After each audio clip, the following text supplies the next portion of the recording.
Good morning all of you. Welcome to filler forum में आप सभी दोस्तों का एक बार फिर से हार्दिक स्वागत है।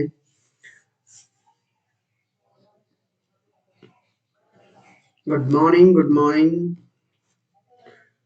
चलो दोस्तों, जिन्होंने अभी तक चैनल को सब्सक्राइब नहीं किया है, चैनल को सब्सक्राइब कर बेल आइकन को दबा लीजिए, जिससे क्लास की इंफॉर्मेशन आप तक पहुंचती रहे। ऑडियो सभी के पास क्लियर पहुंच रही है? ऑडियो सभी के पास क्लियर है? बता दीजिए सभी।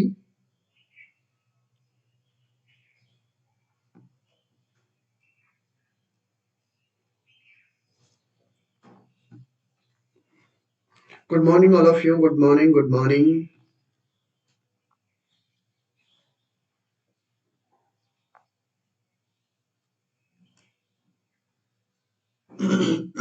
चलो आ जाइए।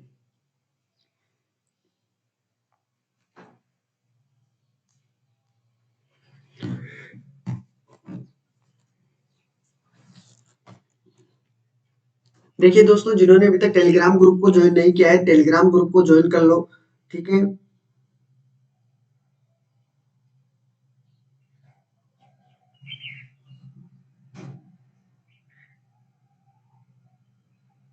देखिए दोस्तों, क्लास रेगुलर होती है। जब भी कोई बाई चांस अगर आपकी क्लास नहीं होती है तो टेलीग्राम पर आपको कंफर्म कर दिया जाएगा कि क्लास होगी या नहीं होगी। ठीक है। अगर आपको क्लास रेगुलर होगी तो आपको कोई इन्फॉर्मेशन नहीं मिलेगी। क्लास रेगुलर होगी, बाई चांस कोई कारणवश क्लास नहीं होती है तो उसके बारे में इंफॉर्मेशन आपको मिल जाएगी। ठीक है। और जो भी नए विद्यार्थी मेरे साथ जुड़े होंगे उन सभी को मैं एक बार फिर से बता देता हूँ, सी टेट और एच टेट के लिए देखो, आपकी क्लासें 9 बजे से स्टार्ट हो जाती है। 9 बजे से आपकी सोशल स्टडी की क्लास होती है। 10 बजे आपकी मैथ की क्लास, 1 बजे आपकी इंग्लिश की क्लास, 3 बजे आपकी सीडीपी की, और 6 बजे आपकी ईवीएस की, और आपकी 10 बजे हिंदी की क्लास होती है। सभी को पता है इस चीज का। और अब सभी क्लासों के क्या है कि एमसीक्यू स्टार्ट हो चुके हैं, तो दोस्तों एमसीक्यू के आपको लेने बहुत जरूरी है। ठीक है। एमसीक्यू लेने से ये फायदा होगा आपको, एमसीक्यू से आपको एग्जाम पैटर्न का पता चल जाएगा कि एग्जाम किस पैटर्न पे आधारित आपको क्वेश्चन दिए जाते हैं। ठीक है। उन्हीं क्वेश्चनों में आपके पीवाईक्यू भी दिए होते हैं, प्रीवियस पेपरों के जो क्वेश्चन होते हैं वो भी उन्हीं के अंदर आपको मिल जाते हैं। ठीक है। ये सभी आपको पता होने चाहिए। यहाँ पर फर्स्ट और सेकंड पेपर दोनों की क्लासें आपको मिलेगी। ठीक है। ये चीज आपको ध्यान रखना है। तो सीटेट एमसीक्यू इंपोर्टेंट क्वेश्चनों की तरफ हम बढ़ रहे हैं। ठीक है। क्वेश्चनों को आपको सोल्व करना है, कहाँ क्या कमी रह जाती है। कल क्लास हुई थी, कल क्लास हुई थी साथी। ठीक है। जिसकी भी क्लास नहीं होगी आपको बारे में उसके बारे में बता दिया जाएगा। ठीक है। कल क्लास हुई थी। चलो।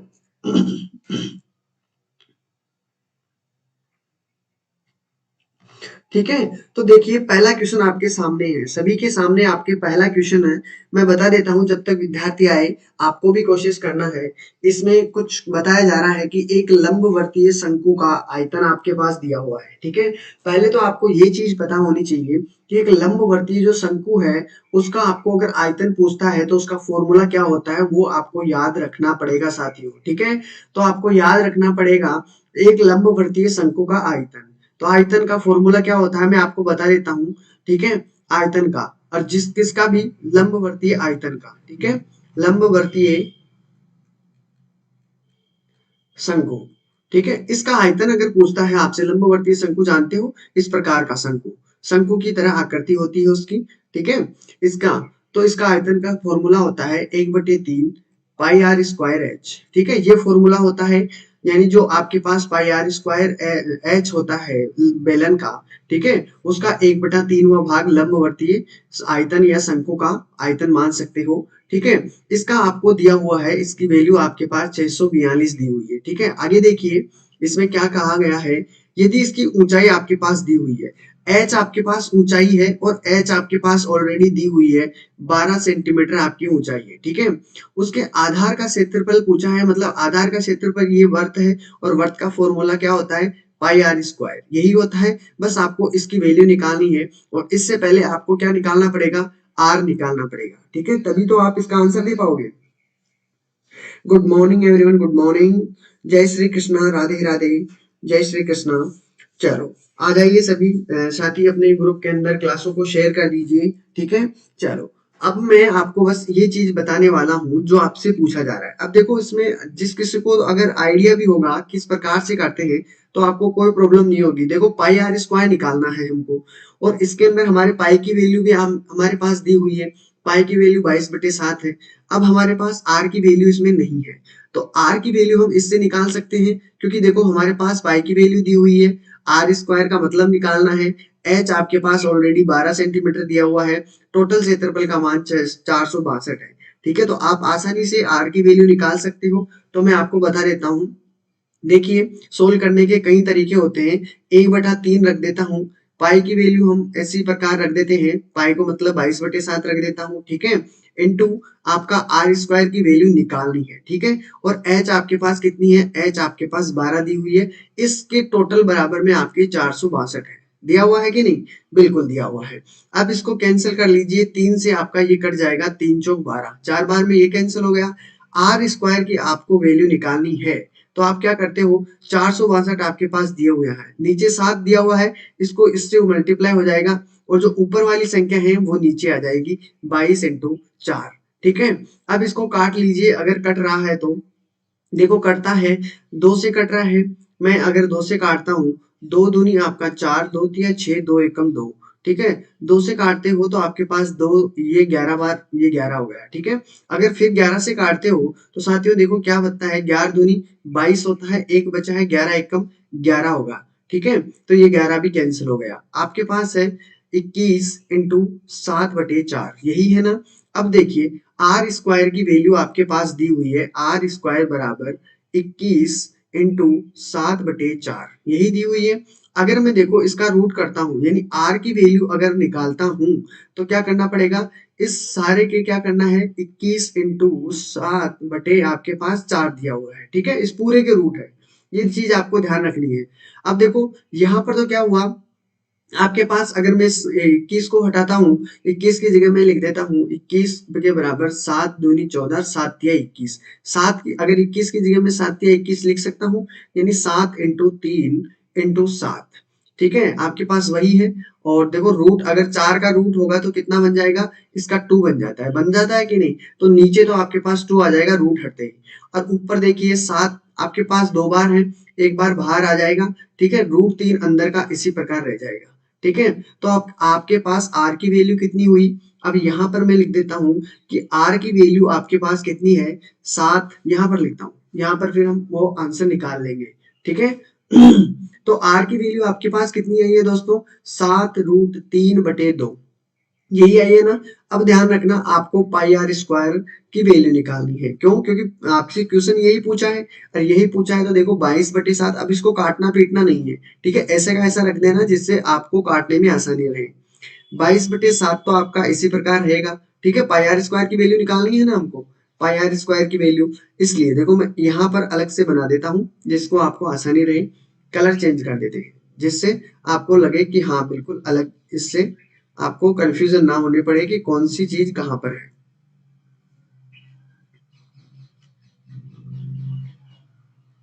ठीक है, अब देखो हमें निकालनी है पाई आर स्क्वायर की वैल्यू। ठीक है, तो पाई की वैल्यू हम 22/7 रख देते हैं। ठीक है, 22/7 इंटू आपके पास आर की वैल्यू रखनी क्या है, 7, 7√3 हो गया, बटे में आपका 2 है, फिर इसको मैं मल्टीप्लाई करूंगा 7√3/2। ठीक है, अब देखो 7 से मैंने 7 को कैंसिल किया, 2 से मैंने इसको कैंसिल किया, 11 हो गया, और 11 × 7 77 हो गया, और 3 से मैं फिर से मल्टीप्लाई करूंगा, क्योंकि देखो पाई की वैल्यू आपके पास पता है, तो 7 तो आपके पास ये है। ठीक है, तो 77, तो देखो ऊपर ऊपर जो लिख रहा है वो लिख लो जिससे आपको आसानी रहे। 7 आपके पास बचा है, √3 को √3 से मैं अगर मल्टीप्लाई करता हूं दोस्तों, तो √3 को √3 से मल्टीप्लाई करने से आपका आता है 3। ठीक है, ये चीज आपको ध्यान में रखनी है। नीचे आपके पास 2 बचा है। ठीक है, अगर मैं इस तीनों को अगर मल्टीप्लाई करता हूँ, 11×7 77, और 77 को 3 से मल्टीप्लाई करता हूँ, तो आपके पास बनता है 231। कितना बनता है साथियों, 231/2। ठीक है, अब इसको मैं काटता हूं तो आपके पास क्या बनेगा, देखो 2 एकम 2 बनता है। ठीक है, फिर आपका 2 एकम 2 बनेगा, फिर आपके पास कितना बचा, 1, 2 पंजे 10, 5 बार में। ठीक है, फिर आपका 2 पंजे 10 आपका 115.5 आपका राइट आंसर होगा। ठीक है, अब यही बात इसमें पूछिए तो ऑप्शन आपके पास सी होगा, बिल्कुल राइट होगा।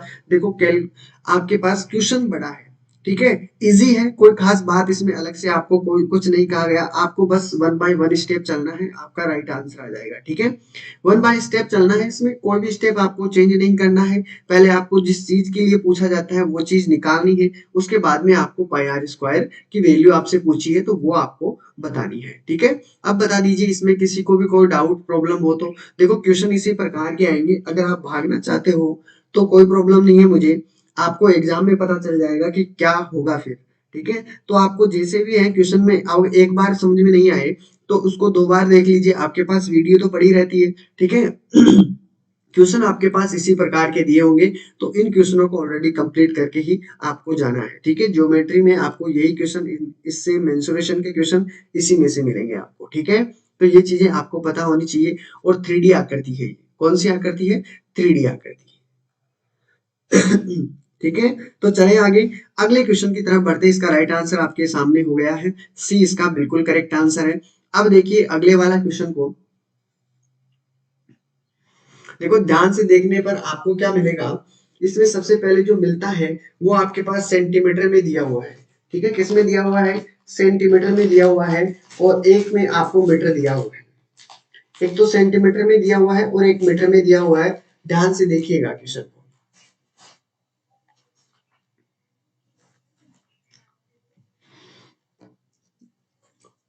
देखो यहां पर आपके दिया हुआ है कि 64 सेंटीमीटर, 11.25 सेंटीमीटर, 6 सेंटीमीटर मापने वाले प्रत्येक को कितनी ईंटें, यानी इस सेंटीमीटर की कितनी ईंटें होगी जो 8 मीटर, 3 मीटर, 22.5 मीटर मापने वाली दीवार बनाने की आवश्यकता होगी, कितनी ईंटों की आवश्यकता होगी। ठीक है, एक ईंट की साइज आपके सामने दी हुई है 64, 11.25 और 6, और दीवार का क्षेत्रफल आपके पास दिया हुआ है 8, 3, 22.5 मीटर के अंदर है। ध्यान रखना, मापने वाली दीवार में कितनी ईंटों की आवश्यकता होगी ये बतानी है आपको। तो आप क्या करना, सबसे पहले आप इसका क्षेत्रफल निकाल लीजिए दीवार का, 8 का। 8 को मैं क्या रख सकता हूँ, 8 को अगर सेंटीमीटर में रखना है तो मैं इसको क्या कर देता हूँ, मीटर को। अगर देखो मैंने क्या कहा कि आपके 1 मीटर कहता है, 1 मीटर में कितना सेंटीमीटर होता है? 100 सेंटीमीटर होता है। अगर मैं 8 मीटर के लिए बोलता हूँ तो कितना होगा? 800 सेंटीमीटर, यही होगा ना। तो अगर मैं देखो इसको रखता हूं 800 सेंटीमीटर, ठीक है, मल्टीप्लाई करूंगा तो इसमें कितना हो जाएगा? 300 सेंटीमीटर। अब कारण पता चल गया होगा कि क्यों रख रहा हूं मैं। 3 का कितना हो गया? 3 मीटर का 300 सेंटीमीटर। मैं यहाँ पे अलग से लिख देता हूँ जिसको आपको आसानी रहे। ठीक है, 300 गया, मल्टीप्लाई आपके पास देखो 11.5 दिया हुआ है मीटर में, अगर सेंटीमीटर में चेंज करूंगा 22 को तो कितना हो जाएगा? मीटर में, सेंटीमीटर में। ठीक है, तो ये चीज आपको पता होनी चाहिए। ठीक है, अब निकालने की पूरी कोशिश कीजिए कि कितना आंसर आएगा आपका। साथ के साथ मैं चल रहा हूँ, आपका आंसर भी बता दीजिए, आपका क्या आंसर आ रहा है। आपको यही दिक्कत आती है जो मैं आपको इस दिक्कत से, परेशानी से आगे निकाल दिया हूँ। ये चीज भी आपको देखते हुए चलनी है कि आपका आंसर सेंटीमीटर में है या मीटर में। ठीक है,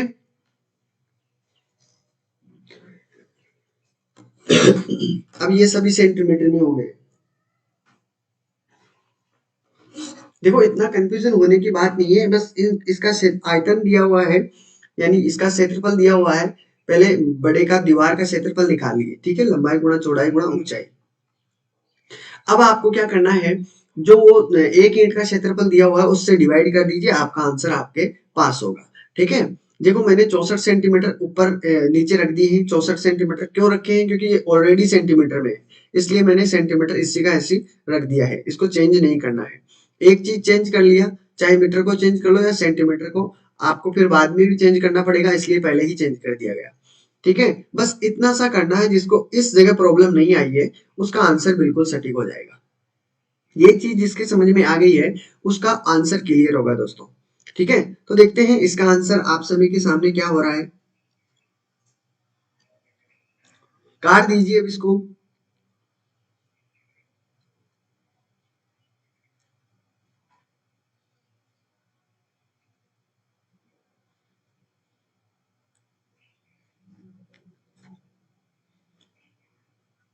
क्या हुआ, आंसर नहीं आया अभी तक किसी का? जल्दी से दोस्तों, जल्दी से आंसर दीजिए।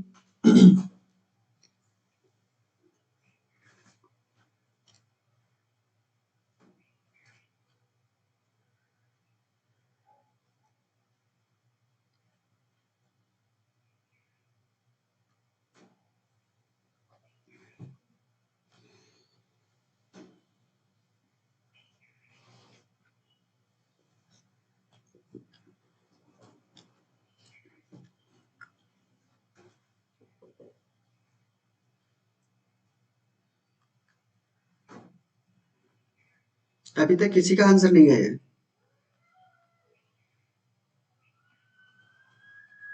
चलो देखते हैं। देखिए, यहाँ पर 8 से काट दिया, 8 गुंठे 64 हो गया है। ठीक है, अब देखो यहाँ पर 6 पंजे 30 हो गए हैं, 5 बार में ये कैंसिल हो गया, 50 तो ये हो गया आपके पास। ठीक है, अब आगे देखिए, 8 गुंठे 64 हो गए। अगर मैं देखो दशमलव को, नीचे वाली दशमलव को हटा दूंगा तो ऊपर कितने जीरो लग जाएंगे? 2 जीरो आपके एक्स्ट्रा लग जाएंगे। ठीक है, यही बात है ना? बिल्कुल। अब देखिए आगे, 8 से 8 गुंठे 64 हो गए हैं। अगर मैं आगे काटता हूँ 25 से, तो कितना कटेगा? देखो 25 से काटूंगा तो 25 चौक 100। ठीक है, 25 चौक 100 और 25 पंजे 125।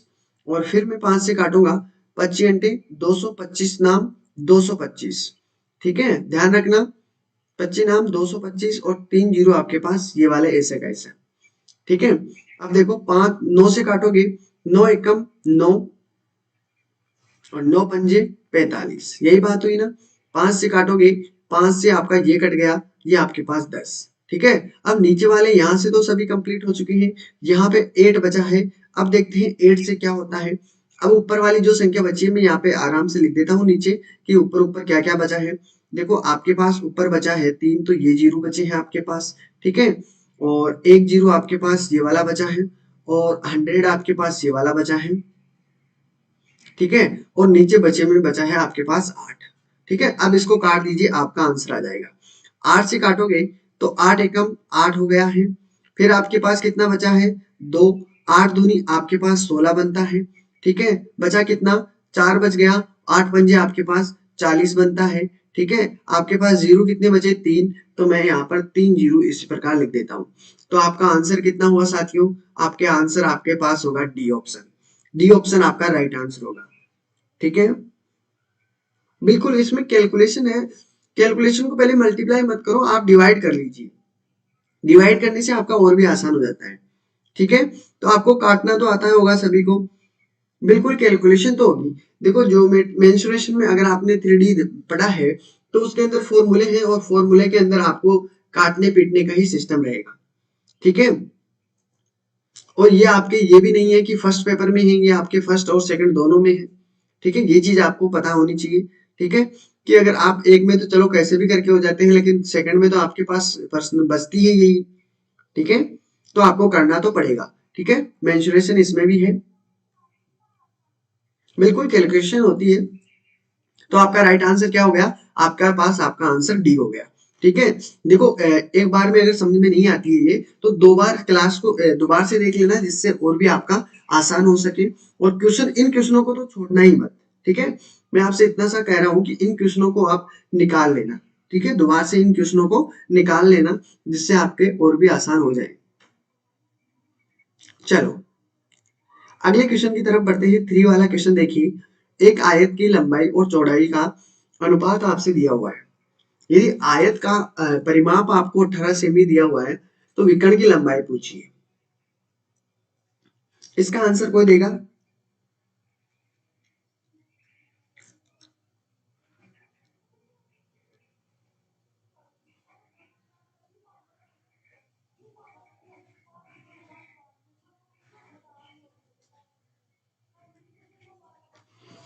देखो दोस्तों, क्लास इंपोर्टेंट है, ये क्वेश्चन सभी इंपोर्टेंट है, मैं आपके लिए जो लेकर आ रहा हूँ। ठीक है, और कई क्वेश्चन तो आपको एग्जाम में इसी प्रकार के देखने को मिलेंगे। देखो, एक आयत की लंबाई और चौड़ाई का आपके पास अनुपात दिया हुआ है, यही पूछा है ना? तो देखो एक आयत बना लिया है मैंने। ठीक है, इसका अनुपात हमने 4:5 मान लिया। ठीक है, अब देखो मैंने आपको आयत के परिमाप का फॉर्मूला बताया था, 2 ब्रैकेट लंबाई प्लस चौड़ाई, इसके बराबर क्या दिया हुआ है 18, यही दिया हुआ है। 2 से कैंसिल करता हूं तो कितना होता है 9। लंबाई और चौड़ाई, इसको अगर अनुपात में दिया हुआ है कभी भी तो इसको 4x मान लेते हैं, इसको 5x मान लेते हैं। ठीक है, 4x प्लस 5x कितना हुआ 9x। तो x की वैल्यू आपके पास कितनी हुई, x की वैल्यू आपके पास 1 है। मतलब कि x को अगर मैं एक 4 से मल्टीप्लाई करता हूं तो आपकी ये वाली भुजा तो 4 सेंटीमीटर होगी और नीचे वाली भुजा आपके पास 5 सेंटीमीटर होगी। ठीक है, ये पता होनी चाहिए। अब आपसे जो भी पूछता है वो आंसर बता दीजिए। विकर्ण की लंबाई पूछा है, देखो आपके पास मैं यहाँ पे एक और बना देता हूँ। ठीक है, जिससे देखो आपकी ये भुजा 4 हो गई, ये भुजा 5 हो गई, विकर्ण आपका ये वाला है। ठीक है, अब मैंने कहा था यहाँ पर हमेशा 90 डिग्री का कोण बनता है कि नहीं, हर जगह चारों में। ठीक है, 90 डिग्री का कोण बनता है। तो आपके पास देखो ये दो भुजा दी हुई है, आपको कर्ण की मान निकालना है तो आपको पाइथागोरस प्रमेय लगाना पड़ेगा। और पाइथागोरस प्रमेय क्या कहता है, मैं डायरेक्ट काम कर देता हूँ। कर्ण स्क्वायर के बारे में पूछ रहा है, कर्ण स्क्वायर के बारे में पूछा है तो 4 चौक तो आपके पास 16 बनता है और पचम 25 बनता है। ठीक है, आपको कर्ण स्क्वायर के बारे में बताना है तो कितना हो गया 25, 5 6 5 11 हो गया है, 4 हो गया ये। ठीक है, अगर आपको कर्ण की वैल्यू निकालनी है तो आप क्या करोगे दोस्तों, इसका लग जाएगा रूट इस पे। सेंटीमीटर में आंसर है बिल्कुल, तो आपका ऑप्शन क्या हो जाएगा, ऑप्शन बी हो जाएगा। ठीक है, ऑप्शन आपके पास क्या हुआ, ऑप्शन बी हो गया। क्लियर है, कोई डाउट?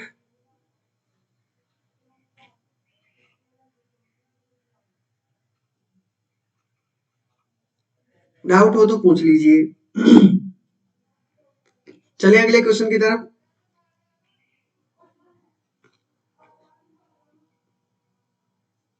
देखो मेंसुरेशन का यही सिस्टम है। मेंसुरेशन में तो आपको इसी प्रकार के क्वेश्चन देखने को मिलेंगे, मैं कितने भी छोटे कर लूं उससे कुछ भी फर्क नहीं पड़ने वाला, एग्जामिनर देगा वो देगा ही देगा इसे। ठीक है, और जब तक आप अपनी कोशिश पूरी नहीं करते, मेहनत नहीं करते, तो आपको ये क्वेश्चन आएंगे भी नहीं, बनेंगे भी नहीं, आपको फॉर्मूले तो याद करने ही पड़ेंगे इसके। ठीक है साथियों, चलिए आगे की तरफ। इसका राइट आंसर आप सभी के सामने बी हो गया है। चलो अगला क्वेश्चन देखिए, क्वेश्चन नंबर 4।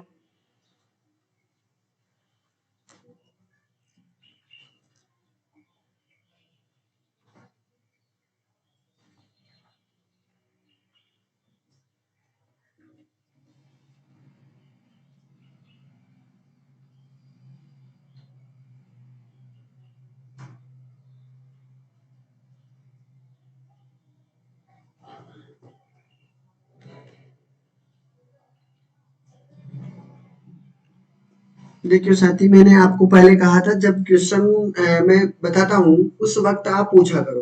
ठीक है, अगले क्वेश्चन की तरफ फिर वापस जाते हैं तो प्रॉब्लम होती है। ठीक है, तो अब आप एक बार दोबारा से देख लेना, आपके समझ में आ जाएगा। रोहित जी आप शुरू से क्लास लेते हो, आपको कोई बाई चांस कोई क्वेश्चन भी नहीं आता है तो आप उसको एक बार दोबारा से टाइम दीजिएगा थोड़ा सा अपने आप को, और उस क्वेश्चन को दोबारा से देख लीजिएगा।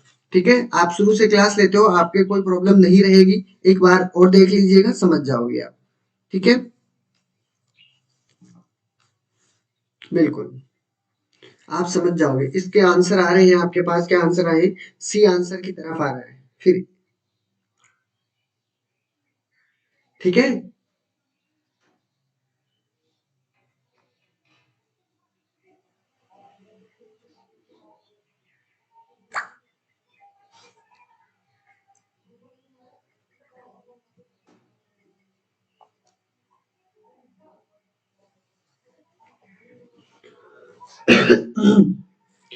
चलो फोर्थ का देखते हैं। इसमें क्या कहा गया है, ये क्वेश्चन मैंने कल भी आपको करवाया था। ठीक है, कल भी मैंने ये क्वेश्चन करवाया था, इसी प्रकार का था एक क्वेश्चन। ठीक है, मुझे पता है इस प्रकार का एक क्वेश्चन था, क्वेश्चन नंबर 4 के टाइप का। चलो देखते हैं इसमें क्या कहता है कि 12 सेमी त्रिज्या वाले एक ठोस धातु के गोले को पिघलाकर 2 सेमी त्रिज्या के गोले के रूप में डाला जाता है तो कितने छोटे गोले बनते हैं, ये आपको बताना था। देखो इसका फॉर्मूला मैंने अच्छी तरीके से आपको करवाया हुआ है। ठीक है, ठोस गोले का आयतन का फॉर्मूला क्या होता है, 4/3। और जब भी मैंने पिघलाने की बात की थी कि कोई भी चीज अगर पिघलाओ मतलब उसके आयतन को पिघलाया जा रहा है। ठीक है, उसका आयतन जितना है उसका दूसरा बनाया जा रहा है। ठीक है, तो 4/3 पाई आर क्यूब है। ठीक है, बड़ी कौन सी है, बड़ी आपके पास ये वाली है और छोटा आपके पास 2 सेंटीमीटर का है। बस इसमें डिवाइड कर दीजिए, आपका आंसर आ जाएगा 4/3 पाई आर क्यूब। यही कहा था ना मैंने। तो 4/3 से 4/3 कैंसिल, पाई से पाई कैंसिल। आर क्यूब से आर क्यूब नहीं कटेगा क्योंकि इसकी त्रिज्या अलग है, इसकी त्रिज्या अलग है। इसकी त्रिज्या कितनी है, इसकी त्रिज्या है 12 × 12 × 12। ठीक है, यही है, सेंटीमीटर में है और 2 सेमी छोटे बनाए जा रहे हैं तो 2 × 2 × 2 इसकी त्रिज्या ये वाली है। बस इसको आंसर कीजिए। 6 से मैंने ये कैंसिल किया, 6 में ये कैंसिल कर दिया है और इसको भी 6 से कैंसिल कर दिया। ठीक है, अगर 6×6 = 36 होता है, 36 को 6 से मल्टीप्लाई करूंगा तो 216, यानी 6 का क्यूब कितना बनता है, 216।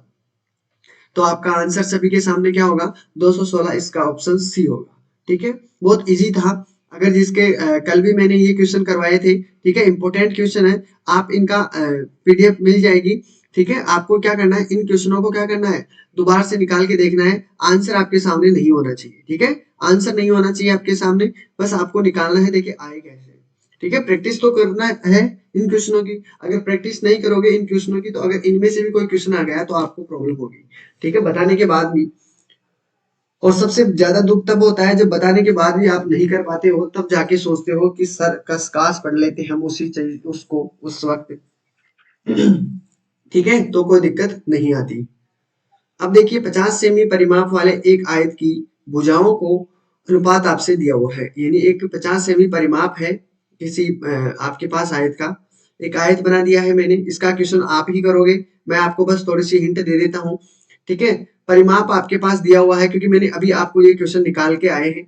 आयत की भुजाओं का आयतन आपके पास दिया हुआ है, अनुपात 1 इसका रखा है और 4 इसका रेशो में है। इसलिए एक वर्ग का परिमाप क्या है, वर्ग का परिमाप पूछा है, क्या है, हमें यहाँ पर कुछ नहीं कहा गया। आगे पढ़ो।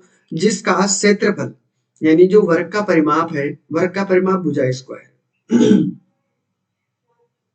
इसका क्षेत्रफल यानी भुजा स्क्वायर वर्ग का क्षेत्रफल हो गया है। ठीक है, आयत के क्षेत्रफल के समान है और आयत का क्षेत्रफल क्या होता है, लंबाई इंटू चौड़ाई, इसके बराबर होता है। ठीक है, अब देखिए आपके पास सब कुछ दिया हुआ है, आपको निकालना है। ठीक है, इसका आंसर क्या होगा। पिंकी जी का आंसर आया है बी, 36।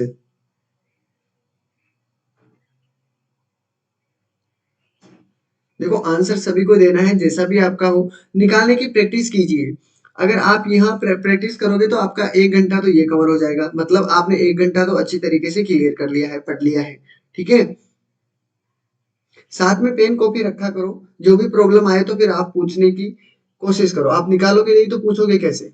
तो आपके साथ के साथ निकालोगे तो आपको आइडिया रह जाएगा कि हमारी कहाँ गलतियां हुई है। ठीक है, अभी आपको मैं ये क्वेश्चन बता के आया हूं, अगर देखते हैं कितनों को याद है वो तरीका।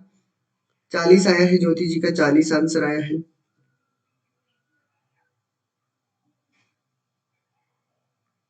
देखो पहले तो इस आयत के बारे में जानते हैं। आयत का पहले तो भुजाओं के बारे में जान लो कि ये भुजाएं कितनी कितनी है। ठीक है, तो देखो मैंने आपको यहाँ पे दिया हुआ है 50 सेमी परिमाप वाले एक आयत की भुजाओं का अनुपात आपके पास दिया हुआ है। तो मैं देखो यहाँ पर करता हूँ 2 ब्रैकेट लंबाई प्लस चौड़ाई, यही है परिमाप। और परिमाप का फॉर्मूला ये हो, परिमाप आपके पास 50 दिया हुआ है। दिया हुआ है कि नहीं, बिल्कुल दिया हुआ है। 2 से काटूंगा 25 हो जाएगा। ठीक है, लंबाई और चौड़ाई कितनी हुई, एक तो एक अक्ष मान लेते हैं, एक को मान लेते हैं 4 अक्ष, यही हुआ ना। अब 4 और 1 5 अक्ष हो गया, 5 अक्ष को 25 किया तो x की वैल्यू आपके पास 5 बनेगी। बनी है नहीं बनी, 5 बन गई है। मतलब अगर आपके पास ये वाली होगी, ये तो अक्ष है और ये भी अक्ष है, तो ये वाली तो हो गए आपके 5 और ये वाली कितनी हुई, 5 चौके 20। समझ में आया कि ये भुजा तो कितनी हुई, 20 हो गई है और ये वाली भुजा आपके पास 5 सेंटीमीटर है। कारण सभी के समझ में आ रहा है कि क्यों हुई है। अब आगे चलते हैं। अब देखो आपके पास आयत का दिख को क्या दिया हुआ है, आयत का आपके पास दिया हुआ है क्षेत्रफल के बराबर है ये वाला। तो क्षेत्रफल कितना हुआ आयत का, 20 को क्या करूंगा, मल्टीप्लाई करूंगा 5 से। ठीक है, तो इसका हो जाएगा भुजा स्क्वायर, भुजा स्क्वायर के बराबर है। ठीक है। अब देखिए भुजा के बराबर लेना है हमको, भुजा स्क्वायर बराबर कितना हो गया 100, और भुजा के बारे में अगर भुजा पूछता हूं तो भुजा कितनी हो गई उसकी 10, हो गई ना 10। अब 10 जो भुजा हुई है, अब आपसे जो भी पूछता है उसके बारे में बता दीजिए। एक वर्ग का परिमाप क्या है, वर्ग की जब भुजा आपके पास दी हुई है, देखो भुजा कितनी हुई है, भुजा आपके पास 10 दी हुई है, तो भुजा अगर इसकी एक भुजा 10 है तो इसकी तीनों भुजाएं क्या होगी, 10-10 होगी, तभी तो वर्ग बनेगा, तभी तो वर्ग बनेगा। और इसका परिमाप कितना हो जाएगा 10, 20, 30, 40। तो आपका राइट आंसर कितना हुआ साथियों, 40 आपका राइट आंसर है। ठीक है, कितना आंसर है, 40 आपका राइट आंसर है। आप समझ में आया कैसे 40 आंसर हुआ, बिल्कुल। ठीक है, तो बता दीजिए यहां तक किसी को कोई प्रॉब्लम है तो क्वेश्चन में, नहीं है, चलते हैं अगले क्वेश्चन की तरफ। चलें, चलो इसका तो राइट आंसर आपके पास डी हो गया है। अगले क्वेश्चन की तरफ बढ़ते हैं। क्वेश्चन देखिए, दो सकेंद्रित, सकेंद्रीय जानते हो क्या आप, जानते हो, concentrate of internal and external radius, समझ रहे हो, सकेंद्रीय और आंतरिक और बाहरी त्रिज्या क्रमशः आपके पास दी हुई है। ठीक है, उसकी परिधि के बीच अंतर पूछा है। बिल्कुल आपका राइट है ज्योति जी।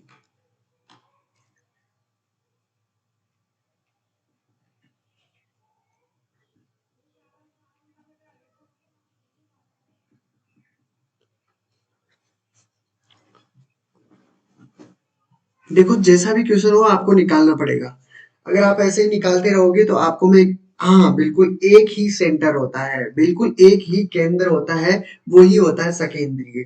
यानी कि एक केंद्र होता है, चाहे आपके पास कितनी ही क्या दिए हुए हो, वर्त दिए हुए हो, लेकिन सभी का सेंटर कितना होता है, ये सिर्फ और सिर्फ एक ही होता है, चाहे केंद्र कितने ही बने हो आपके सामने, सिर्फ सेंटर आपके पास ये एक ही रहेगा। ठीक है, सकेंद्रीय वो होता है।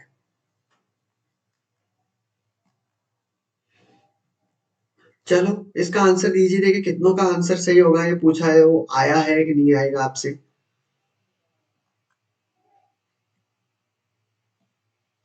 चलो देखते हैं, इसमें दो सकेंद्रीय वर्त है, यानी दो केंद्र, एक केंद्र है और दो वर्त दिए हुए हैं। ठीक है, एक तो ये दे दिया है और दूसरा आपके पास ये दिया हुआ है, समझो। ठीक है, इसकी त्रिज्या आपके पास दी हुई है और इसके बारे में दूसरे की त्रिज्या आपके पास दी हुई है, दूसरे की, तो छोटे की तो त्रिज्या आपके पास 6.7 है। ठीक है, आर, और बड़े की तो आपके पास कितनी हुई है, 9.5 सेंटीमीटर में है दोनों के, याद रखना है दोनों को। उसकी परिधि पूछा है तो देखो परिधि का फॉर्मूला सभी को पता होगा, परिधि का फॉर्मूला सभी को आता होगा, वर्त की परिधि का फॉर्मूला कोई बताएगा मेरे को, वर्त की परिधि का फॉर्मूला क्या होगा,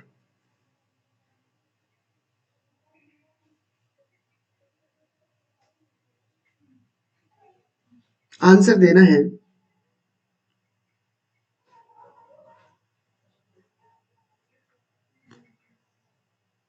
परिधि का फॉर्मूला क्या होता है, कोई बताएगा मेरे को परिधि का फॉर्मूला, किसी को याद हो तो।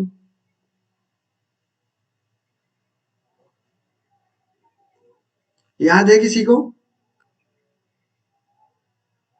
2 पाई आर, बिल्कुल करेक्ट, बिल्कुल। तो आप सभी को याद होनी चाहिए ये छोटी मोटी चीजें जो आपको पता होनी चाहिए, 2 पाई आर आपके पास परिधि का फॉर्मूला है। ठीक है, अब इससे निकाल लीजिए जो भी आपसे पूछा है। तो मैंने आपको क्या कहा, इन दोनों की परिधियों के बीच में अंतर पूछा है, देखो पहले तो बड़ी परिधि कौन सी है, 2 पाई आर। ठीक है, ये वाली है, इसमें से माइनस कर दो आप क्या, 2 पाई छोटी वाली आर, तो क्या कैसे करोगे, 2 पाई तो आपके बाहर आ जाएगा, आर आपके पास जो बड़ी है वो और इसका अंतर। तो देखो बड़ी का और छोटी का अंतर आपके पास कितना हुआ, देखो मैं आपके 9.5 है, आपके पास 6.7 घटाने हैं, तो आपके पास कितना हुआ, 8 तो आपके पास ये बचा और 2 आपके पास ये, यानी 2.8 आपके पास बच गया। ठीक है, अब देखो पाई की वैल्यू 22/7 इंटू 2 आपके पास सीधा सा दिया हुआ है। ठीक है, अगर करोगे तो देखो इसमें कितना हुआ है, अगर दशमलव को भी हटा दोगे तो भी कोई दिक्कत नहीं है, अगर नहीं हटाओगे तो देखो नहीं हटा, अगर हटाया नहीं तो इसको देखो, इसका आंसर क्या होगा, 7 चौक 28, 4, यानी 0.4 आपके पास आंसर होगा।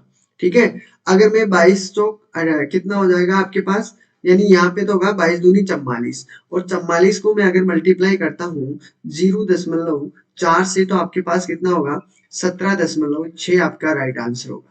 अब बता दीजिए यहाँ पर किसी को कोई परेशानी हो तो, आपका यहाँ पर किसी को कोई परेशानी हो इस क्वेश्चन में, ठीक है, वैसे कोई परेशानी की बात नहीं है, बस आपको फॉर्मूले याद नहीं है, यही बात है ना। अगर फॉर्मूले जिसको याद है अच्छी तरीके से, वो आसानी से कर सकता है इन क्वेश्चनों को, कोई भी दिक्कत नहीं है। बिल्कुल एक आंसर आया है ज्योति जी का, बाकी कोई आंसर नहीं दे रहा है, गलत बात है ये, ठीक है। इससे आपका ही नुकसान है, आपका नुकसान होगा इसमें दोस्तों, ठीक है, और नुकसान अपना हो तो ये तो गड़बड़ हो जाएगी बात, ठीक है। अब इसमें देखिए, क्वेश्चन को ध्यान से देखोगे तो आपका आंसर आपके सामने हो जाएगा।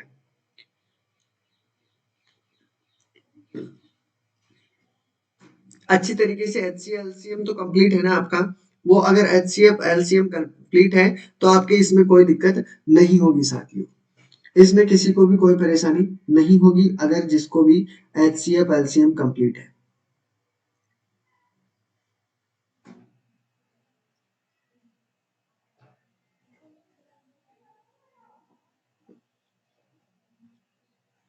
देखो, देखने से इतना आपके दिमाग में नहीं बैठेगा जब तक आप खुद नहीं करोगे। आप, मुझे पता है सभी देख रहे हैं, सभी को देख रहे हैं, सभी मुझे पता है, लेकिन आपको करना क्या है, कोशिश करनी है, और आप में से बहुत कम लोग होते हैं जो कोशिश करते हैं, ठीक है।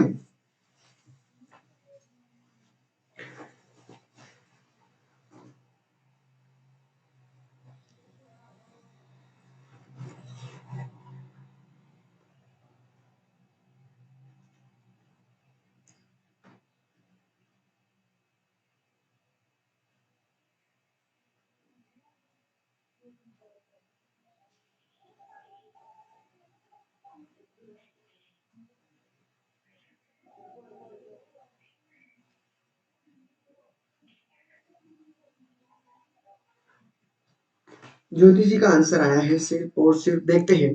देखो, एक दूध वाले के पास एक केन में 75 लीटर दूध, दूसरे केन में 45 लीटर दूध, कंटेनर की अधिकतम क्षमता जो किसी भी कंटेनर के दूध को माप सकती है, यानी ऐसा जग चाहिए उसको जो दोनों दूधों को माप सकती है सटीकता से। एक ही आपके पास क्या होना चाहिए, एक ही जगह होना चाहिए, ठीक है। ऐसे तो आपको कितने ही होंगे, ठीक है। तो इन दोनों को क्या करते हैं हम, इस प्रकार के जब क्वेश्चन पूछते हैं कि आपके पास किसी भी कंटेनर के दूध को माप सकती है, तो उसको सटीक संख्या क्या होगी, इन दोनों का क्या करना है आपको, HCF निकालना है। क्या निकालना है दोस्तों, HCF निकालना है। अभी आपको रट जाएगा क्योंकि दो चार क्वेश्चन लाऊंगा मैं ऐसे, तो आपको कंप्लीट हो जाएगा ये, ठीक है। तो HCF कितना हो जाएगा आपके पास, आपका HCF इन दोनों का कितना होगा, 75 का करोगे, 15×5 = 75 हो गया, और 15×3 = 45 हो गया, तो आपके पास कितना हुआ, 15 लीटर। कितना हुआ दोस्तों, 15 लीटर, दोनों का कॉमन है ये चीज, तो 15 आपके पास क्या होगा, 15 लीटर आपका राइट आंसर होगा। HCF आपका कितना हुआ, 15 इसका करेक्ट आंसर होगा, ठीक है। तो इसका 3 इसका इज करेक्ट आंसर, ठीक है। अब चलते हैं अगले वाला क्वेश्चन, ध्यान से देखिएगा। HCF LCM का ही है, कि इसने पूछा है दो संख्याओं का HCF और LCM क्रमशः 21 और 84 दिया हुआ है, ठीक है। दो संख्याओं का अनुपात दिया हुआ है, तो दो संख्याओं में से सबसे बड़ी संख्या कौन सी है। अब एक बात ध्यान रखना, अगर HCF दिया हुआ हो, दो संख्याओं का रेशो दिया हुआ हो, तो इजी हो जाता है बहुत काम, बहुत इजी हो जाता है क्वेश्चन।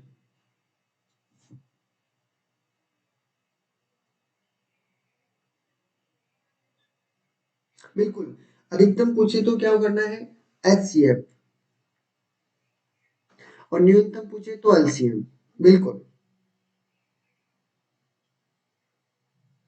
इसमें देखिए क्वेश्चन घुमा हुआ है, आपको कंफ्यूज करने के लिए किया बताया गया है ये क्वेश्चन, ठीक है।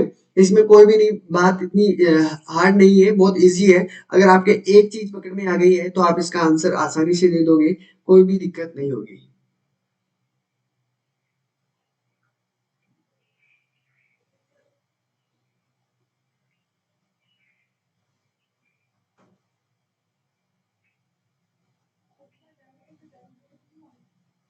देखिए, इसमें क्या पूछा जा रहा है कि यदि दो संख्याओं का अनुपात दिया हुआ है, देखो अगर क्वेश्चन को ध्यान से पढ़ोगे तो अब सभी का अगले वाले जो क्वेश्चन है उसमें आप सभी के आंसर आने लग जाएंगे कि दो संख्याओं का एचसीएफ और एलसीएम आपके पास 21 और 24 है। यानी आपके पास एचसीएफ दिया हुआ है 21 और एलसीएम दिया हुआ है कितना, 84। ठीक है। अब आपसे पूछा है कि दो संख्याओं का अनुपात दिया हुआ है, फर्स्ट और सेकंड दोनों संख्याओं का अनुपात आपके पास 1:4 दिया हुआ है। तो दोनों दो संख्याओं में से सबसे बड़ी संख्या कौन सी होगी। एक बात ध्यान रखना, अगर दो संख्याओं का रेशो दिया हुआ हो, तीन संख्याओं का रेशो दिया हुआ हो और अगर आपके सामने अगर एचसीएफ भी कंप्लीट दिया हुआ हो, ध्यान रखना एलसीएम नहीं, एचसीएफ अगर कंप्लीट दिया हुआ हो, दोनों बताऊंगा कि एचसीएफ दिया हुआ तब क्या करें और एलसीएम दिया हुआ तब क्या करें। अगर आपके पास एच सी एफ दिया हुआ है तो दोस्तों कुछ भी नहीं करना है, जो 21 यानी 21 दिया हुआ है उस 21 को पहले इस 1 से मल्टीप्लाई कर लो तो 21, यानी फर्स्ट संख्या आपके पास 21 है। और दूसरी संख्या कौन सी होगी, 21 जो आपके पास है उसको 4 से मल्टीप्लाई कर लो, यानी 4 4 दूनी 8, 84। तो दूसरी संख्या आपके पास क्या होगी, 84, और फर्स्ट संख्या आपके पास होगी 21। ठीक है, तो ये चीज आपको पता होनी चाहिए। अगर रेशो दिया हुआ हो, ध्यान से सुनना, अगर रेशो दिया हुआ हो, ठीक है, अगर रेशो दिया हुआ हो दो संख्याओं का हो चाहे तीन संख्याओं का हो, रेशो दिया हुआ है और एचसीएफ दिया हुआ है, ठीक है, और आपको संख्या पूछता है कि संख्या बताइए फर्स्ट सेकंड थर्ड संख्या क्या होगी, तब आपको क्या करना है, तब आपको इसी प्रकार करना है। ठीक है, उस संख्या को एचसीएफ से गुणा कर देना, आपके पास दोनों संख्याएं निकल के आ जाएगी। ठीक है, ये आपको बेसिक चीजें आपको ध्यान होने चाहिए। ठीक है, चलो आगे बात करते हैं। इसका तो राइट आंसर 4 हो गया है, क्योंकि देखो बड़ी संख्या पूछा है, बड़ी संख्या 84 हो गई, अगर छोटी संख्या पूछता तो 21 हो जाती। ठीक है, आगे चलते हैं अगले क्वेश्चन की तरफ। ये क्वेश्चन आपके सामने दिया हुआ है, तीन संख्याओं का ऐसे, ये देखिए ये क्वेश्चन आपके लिए है, आप सभी को आंसर दोगे, अब तो आंसर दे सकते हो सभी, जल्दी से आंसर बता दीजिए, जल्दी से इसका आंसर बताइए।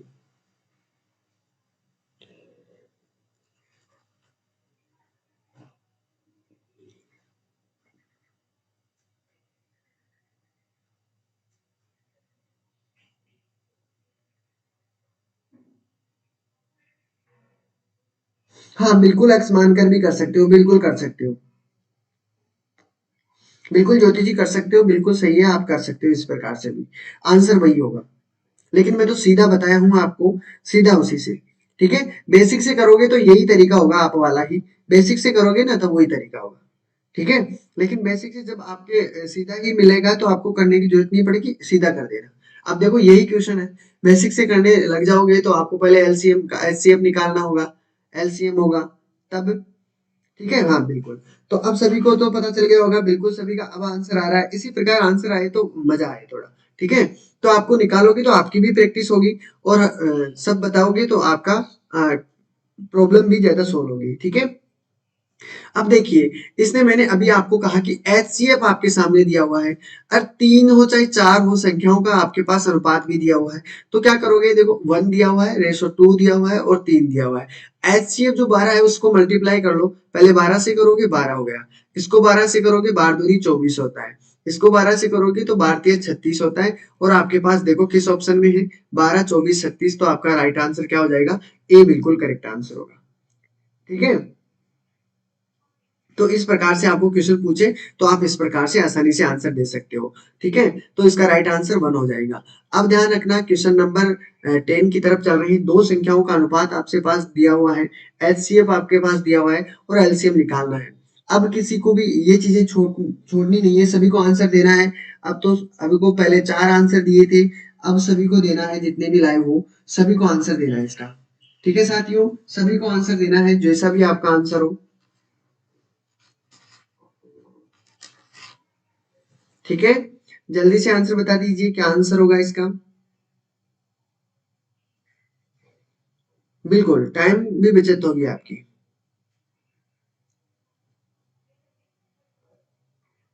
सभी का आंसर आना चाहिए, जैसा भी आपका आंसर हो। अभी तो मैंने इस तरीके का सिखा दिया है आपको, दो संख्याओं का अनुपात दिया हुआ है, उनका एचसीएफ दिया हुआ है, एलसीएम आपसे पूछा है, एलसीएम 60 आया है। ओके,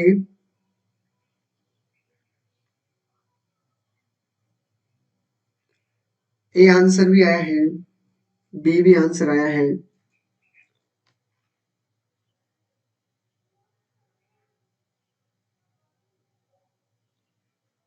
रोहित जी का भी आंसर आया है। चलो देखिए, मैंने आपको क्या कहा अभी कि आपके पास एचसीएफ दिया है, दो संख्याओं का अनुपात दिया हुआ है, तो आपके पास फर्स्ट संख्या को कितनी हुई, 5 3 15, फर्स्ट संख्या 15 हुई और दूसरी संख्या 5 के 20 हो गई, यही हुई ना। और मैंने कल आपको एक फॉर्मूला बताया था, फर्स्ट संख्या इंटू द्वितीय संख्या बराबर आपके पास H C F into LCM, यही बताया था। अगर इससे भी करोगे तो भी, तो आपको क्या हुआ, इन दोनों को मल्टीप्लाई करोगे तो एच सी एफ आपके पास 5 है, एलसीएम आपको निकालना है। अगर इससे भी निकालोगे तो 5 3 15 हो जाएगा और 20 3 60 हो जाएगा एलसीएम, अगर इस प्रकार निकालना चाहते हो तो। नहीं तो ये देखिए 15 और 20, इसका एलसीएम खींच के कितना होगा, 15 दूनी 30, इसमें आता है क्या, 30 नहीं आता, 15 थी 45, इस 20 में आता है कि नहीं आता, और 15 चौक 60, 60 20 में भी आता है और 15 में भी आता है, तो आपका राइट आंसर कितना हो जाएगा, आंसर 60 होगा। ठीक है, किसी भी प्रकार से जो भी आपको चूज करना है, जिस तरीके से भी, तो इसका राइट आंसर आपके पास होगा 260 आंसर। 11 में देखिए, 11 में पूछा जा रहा है कि दो संख्याएं 3 और 4 के अनुपात में हैं, यदि उनका एचसीएफ 4 है तो उनका एलसीएम क्या होगा। ठीक है, वैसा ही क्वेश्चन था अभी जो हम आगे करके आए थे, वैसा ही क्वेश्चन होगा इसमें भी। ठीक है, जल्दी से आंसर बता दीजिए, सभी को आंसर देना है इसका।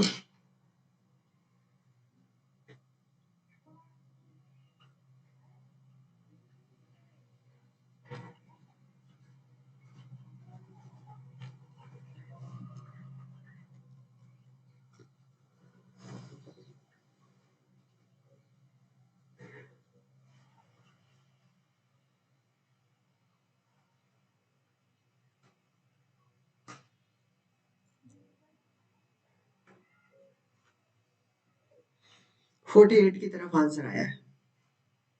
अभी जो मैंने आपको तरीका सिखाया उसी से कर दीजिए, आपका सभी का आंसर आ जाएगा।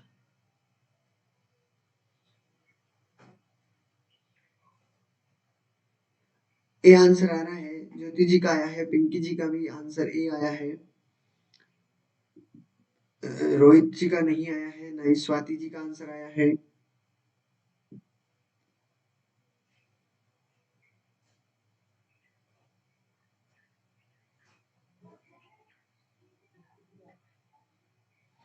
इलेवन में ए आया है, रोहित का आ गया है। ओके, और किसी का।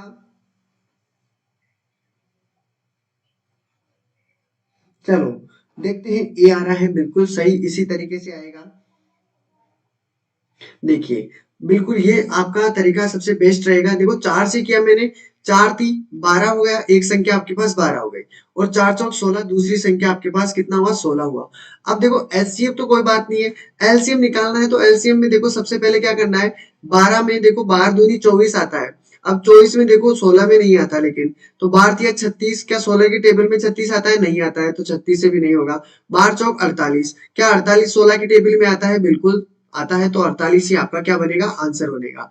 अगर इससे करते हो तो सीधा ये बनेगा, अगर इससे नहीं करना चाहते हो तो 12 × 16 बनेगा, बराबर आपके पास 4 इंटू एलसीएम निकालना है।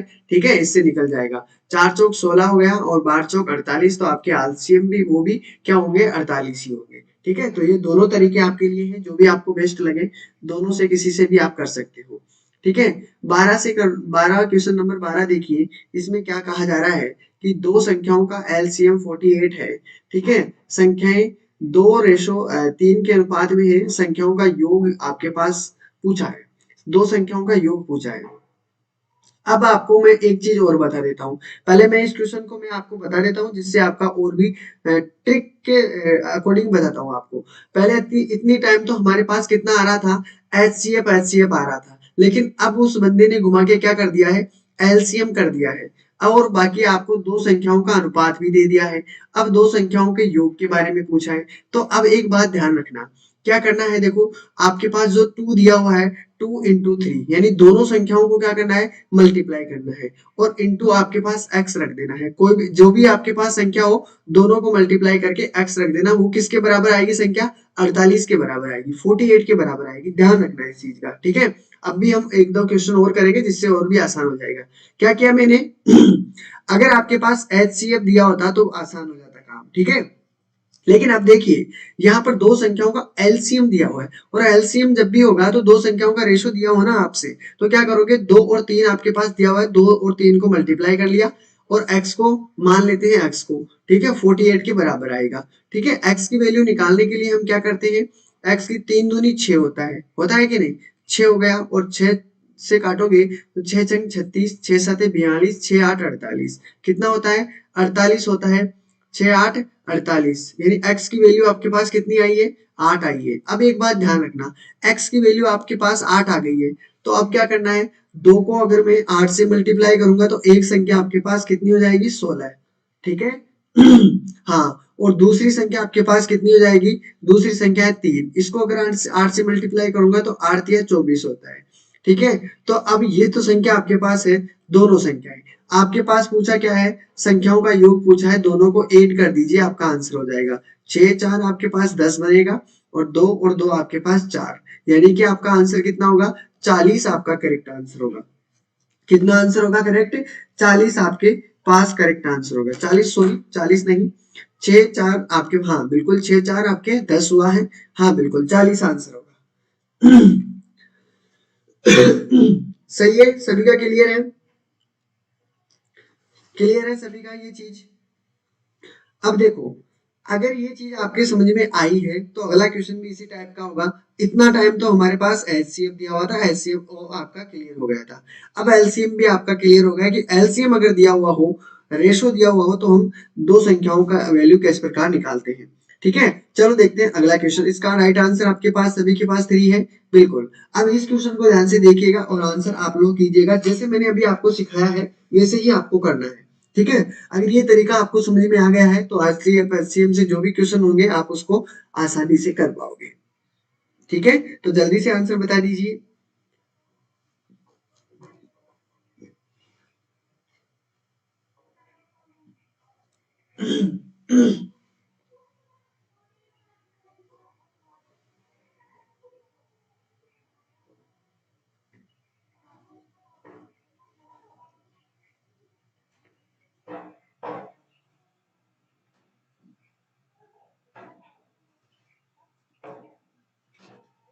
सी की तरफ आंसर आ रहे हैं, ओके। देखो, इसमें हमने क्या किया है, मैंने अभी आपको यही चीज समझा के आया हूँ कि एलसीएम आपके पास दिया हुआ है, दो संख्याओं का आपके पास रेशो दिया हुआ है, संख्याएं पूछी है, बहुत आसान हो गया है। मैंने क्या, दोनों संख्याओं को मल्टीप्लाई कर लो, 4 × 5 × x, ठीक है, 12 120 को कर दीजिए, तो 4 पंजे होता है आपके पास 20, यही होता है ना। और तो x की वैल्यू कितनी हो जाएगी, 120 में 20 से डिवाइड करोगे तो 20 पंजे 100, 20 छक्के 120, यानी x की वैल्यू आपके पास 6 आई है। ठीक है, अब आपके पास संख्या निकालनी है, 4 को मल्टीप्लाई कर दो 6 से, तो 6 चौका 24 आपके पास एक संख्या होगी। दूसरी संख्या 5 है, तो 5 को 6 से मल्टीप्लाई करोगे तो 5 संख्या 30 बनेगा, यानी पहली संख्या 24, दूसरी संख्या 30 होगा। तो आपके पास देखो 3 आपका ऑप्शन बिल्कुल करेक्ट आंसर है। अब बता दीजिए, किसी को भी कोई डाउट हो, परेशानी हो इन इस प्रकार के क्वेश्चनों में तो बताइए। ठीक है, अब तो ये तरीके समझ में आ गए होंगे आपके धीरे धीरे। ठीक है, तो इसका राइट आंसर 3 हो जाएगा। ठीक है, अब देखिए क्वेश्चन नंबर 14 की तरफ बढ़िए, जिससे आपकी क्या है, अब आदत बैठ गई है, अब आप इसमें भूल नहीं सकते। अब इन क्वेश्चनों को आप बोलोगे नहीं, मैंने एक क्वेश्चन 3 4 तरीके से करवा दिया है जो इम्पोर्टेंट है, क्योंकि ये आपके दिमाग घुमा देते हैं वहां एग्जाम के टाइम। ठीक है, क्योंकि एलसीएम दिया हुआ है, सोचते कैसे किस प्रकार करते हैं हम इन क्वेश्चनों को। ठीक है, डाउट तो होते हैं, तो इन डाउटों को हम अभी ही क्लियर कर लेते हैं। क्वेश्चन नंबर 14 में आंसर क्या होगा,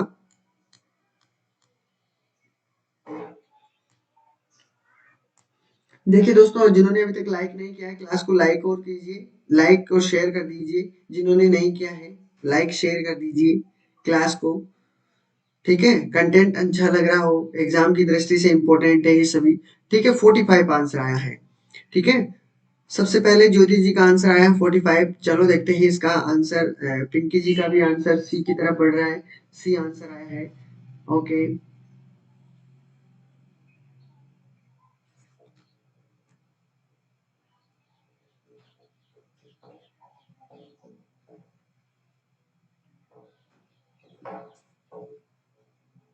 साहिल जी का भी आंसर आ गया है। यदि दो संख्याएं आपके पास दी हुई है, दोनों संख्याओं का अनुपात आपसे दिया हुआ है, एलसीएम आपके पास दिया हुआ है, तो दोनों संख्याओं का योग पूछा है, यही बात पूछी है ना। तो मैंने कहा कि 54 दिया हुआ है आपके पास। ठीक है, एक्स आपके पास दिया हुआ है, इंटू 2 इंटू 3 कर लीजिए, 3 दूनी 6 होता है, x की वैल्यू कितनी होती है 54 में 6 से डिवाइड कर दोगे तो 6 छंग 36, 6 सते 42, 6 8 48 और 6 नाम आपके पास 54 बनता है। यानी x की वैल्यू आपके पास 9 आई है। 9 को अगर मैं 2 से मल्टीप्लाई करूंगा तो 9 दूनी 18 बनता है। 9 को अगर मैं 3 से मल्टीप्लाई करूंगा 9 तीस 27 बनता है। अब जो दो संख्याएं आपके पास आई है, ठीक है, इन दोनों संख्याओं का क्या करना है दोस्तों, आपको ऐड करना है। ये ऐड ही पूछा है, दोनों संख्याओं का योग, तो दोनों संख्याओं को ऐड करते हो तो आपके पास कितना बनता है 45। तो आपका राइट आंसर कितना हो जाएगा 45। ठीक है, ये चीज आपको क्लियर होनी चाहिए। अब आपके पास क्वेश्चन एक और है। अब ध्यान रखना है कि आपके पास यहाँ पर दिया हुआ है कि संख्या 28 और 42, ठीक है, क्या संख्या दी हुई है 28 और 42 दी हुई है। एलसीएम और एचसीएफ का अनुपात पूछा है। ठीक है, अब आपको क्या करना है, एलसीएम तो किस प्रकार निकालते हो, देखो 28 दिया हुआ है, ठीक है, और 42 दिया हुआ है, यही किया हुआ है ना। अगर मैं देखो बात ऐसी है, एलसीएम निकालता हूं सबसे पहले। एलसीएम तो देखो 28 की टेबल में आप कितनी बार 28 का करोगे, देखो 28 दूना आपके पास कितना होता है 8 दूनी 16 यानी 46 होता है, यही होता है ना 56। ठीक है, क्योंकि देखो 56 होता है और आपके पास 28 को अगर मैं कितने से मल्टीप्लाई करूंगा 8 तिया 24।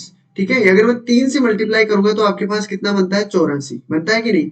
अगर मैं इसको 2 से मल्टीप्लाई करता हूं तो भी 84 बनता है। यानी आपका एलसीएम तो कितना हो गया 84। हुआ कि नहीं हुआ। अब एक बात बताइए, 28 और 42 किसकी टेबल में आते हैं ये बता दीजिए। 28 भी आना चाहिए और 42 भी आना चाहिए। 28 की टेबल में 42 आता है क्या, नहीं आता। तो छोटी संख्या करके देख ले, 14 में आता है क्या, 14 दूनी 28 होता है और 14 ती 42 होता है, बिल्कुल ये आता है। ठीक है, तो इसका एचसीएफ कितना हो गया साथियों, एचसीएफ हो गया आपका 14। अगर ये तरीका आपको समझ में नहीं आता है तो मैंने आपको एचसीएफ और एलसीएम करने का तरीका सिखाया, गुणनखंड कर लीजिए। 28 का क्या करोगे, गुणनखंड कर लीजिए, कितना 7 चौक 7 दूनी 14, 14 दूनी 28। ठीक है, 42 का भी इसी प्रकार कर लीजिए, 7 दूनी 14, 14 दूनी 28 और 14 थी 42, यही होता है बिल्कुल। तो देखो इनका आपके पास लोगे तो देखो दो बार तो ये है, ठीक है, 2 इंटू 2 इंटू 3 आपके पास 7 दिया हुआ है। 7 दूनी 14, 14 दूनी 28 और 28 को अगर मैं 3 से मल्टीप्लाई करूंगा तो 84 वही आता है। ठीक है, यानी एलसीएम तो आपके पास कितना हुआ, एलसीएम तो आपके पास 84 होगा। अगर आपको क्या करना है, देखो 7 एक बार दिया हुआ है, ठीक है, 7 लिख दिया और 2 लिख दिया है। ठीक है, एक बार तो देखो इसमें कॉमन है और एक बार ये कॉमन है, दोनों चीजें कॉमन है। अब बाकी कोई नहीं मिल रहा तो 7 दूनी 14, तो ये आपके पास कितना हुआ, ये हुआ एचसीएफ। ठीक है, तो अब दोनों तरीके से आपको आंसर आना चाहिए करने का। अगर ये आपके ये कंप्लीट है तो आप इस तरीके को यूज में लेना सीखिए जिससे आपके क्वेश्चन जल्दी हो सके। ठीक है, अब देखो आपके पास एलसीएम का, एलसीएम और एचसीएफ का अनुपात पूछा है, तो क्या करोगे 84 आपके पास दिया हुआ है और आपके पास 14 दिया हुआ है। ठीक है, इसी प्रकार करोगे तो देखो 14 एकम 14 और 14 छक्की 84 आपके पास बनता है, यानी 6:1 होगा आपका राइट आंसर। ठीक है, तो अब तो सभी का क्लियर हो गया होगा। तो ये था दोस्तों आपका राइट आंसर, इसके लिए ये होगा। ठीक है, तो आज के लिए इतना ही रहेगा। बहुत क्वेश्चन कर लिया आज लगभग। ठीक है, जिससे आपका टाइमिंग भी आपका पूरा हो चुका है। फिर आपकी फिर से क्लास होगी आगे। ठीक है, तो मिलते हैं कल इसी क्लास के अंदर। अपना फीडबैक जरूर देके जाइए साथियों और रेगुलरिटी जरूर रखिए क्लास के अंदर, क्योंकि रेगुलरिटी में आपको क्या है कि हर प्रकार के क्वेश्चन देखने को मिलेंगे। अगर आपने एक दिन की भी छुट्टी कर ली है तो आपकी प्रॉब्लम हो जाएगी। क्लास को जरूर देख लीजिएगा। जिस दिन आप क्लास ना ले सको उस क्लास को दोबारा से उस दिन की क्लास जरूर लीजिएगा। ठीक है, तो मेरा कहना यही है और अपना फीडबैक जरूर देकर जाइए साथियों, कैसे लगी क्लास। ठीक है, तो मिलते हैं हम अपनी क्लास के अंदर फिर कल। ठीक है, टेक केयर, बाय बाय।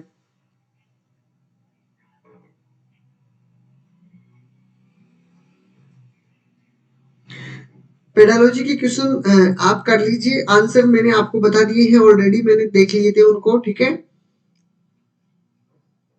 चलो कोई बात नहीं। पेडालॉजी के क्वेश्चनों को आपको ही समझना है। मैंने जो कोशिश तो मैं पूरी करता हूँ, जो भी होते हैं मैं आपको समझा देता हूँ। कुछ क्वेश्चन आपके लिए छोड़ देता हूँ क्योंकि आपका दिमाग भी तो चले। पेडालॉजी के अंदर यही चीज है, आपके समझ में आनी चाहिए वो चीजें। ठीक है, तो टेक केयर, बाय बाय, मिलते हैं फिर क्लास के अंदर।